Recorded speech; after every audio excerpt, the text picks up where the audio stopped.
One thing you'll notice if you read the Bible, especially the Old Testament, is it's full of lists of names of people. You get these genealogies where you don't even get to hear anything about what this person did, really, other than that they were part of the line of generations, and yet they're in the Bible. You also have these long lists of kings and rulers and judges, and they come and they go, sometimes as little as a paragraph or a sentence about them.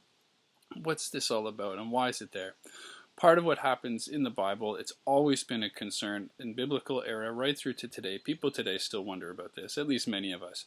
And it's a question of what is the legacy that you are leaving behind. So, I'm picking at myself because there's bugs on me because I'm at a cottage. I'm at the cottage of my father-in-law and mother-in-law, and they have used this place as a place of hospitality and welcome for literally hundreds of people, many different groups, all of their kids spouses, their grandkids. It's just been a very warm and welcoming place. It's a legacy of how to be hospitable and open and to be sharing and generous with that which you've been given. When we read in 2 Chronicles, we read about the king Jehoram, and in 2 Chronicles 21:20 it says, Jehoram was 32 years old when he became king, and he reigned in Jerusalem 8 years. No one was sorry when he died. They buried him in the city of David, but not in the royal cemetery.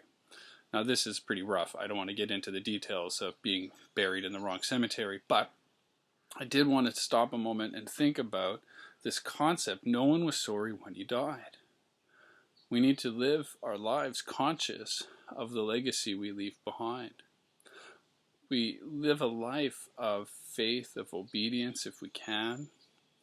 Maybe you're not Christian at all, in which case, what's the legacy you're leaving? There's always this question of what are the traits? What will people say when we're dying? It sounds a little bit morbid, but it's a good thought. It's a good practice. It can help us refocus, refine, become more intentional about what we're doing on a day-to-day basis. Because obviously, the end of our lives, when you look back, our lives will have been whatever it is we did on a day-to-day basis. Just like your diet is whatever you eat on a regular basis. And so we want to think about that. The Bible, while it has many promises for eternal life, for salvation, for forgiveness, that doesn't mean there's no interest in how we live our lives. It doesn't mean there's no interest in the legacy we live. It doesn't mean there's no interest in the people we leave behind and what they think of us and how they feel about us, what they remember of us. And so don't use Christianity as an excuse to do whatever you want. Paul says all things are available, but not all things are beneficial. Not everything is upbuilding. Not everything is giving us dignity. Not everything is worthy of our attention. So let's give our attention where it's worth putting it, to our kids, to our grandkids, to our spouses, to our work if our work is important. Whatever it is, let's try to be focused in good ways. And so I would ask you to take a moment today and consider one or two key words you would love for people to say when you died. Just one or two words, not sentences, not whole stories, but adjectives that you think. And then once you've done that, you kind of have a map, right? You can map out from there.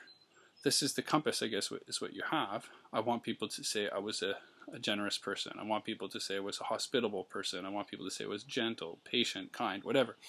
And how would I do that? What are examples of me doing that?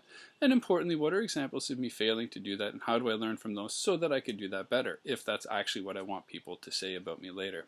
So let's take a few minutes to ponder that today.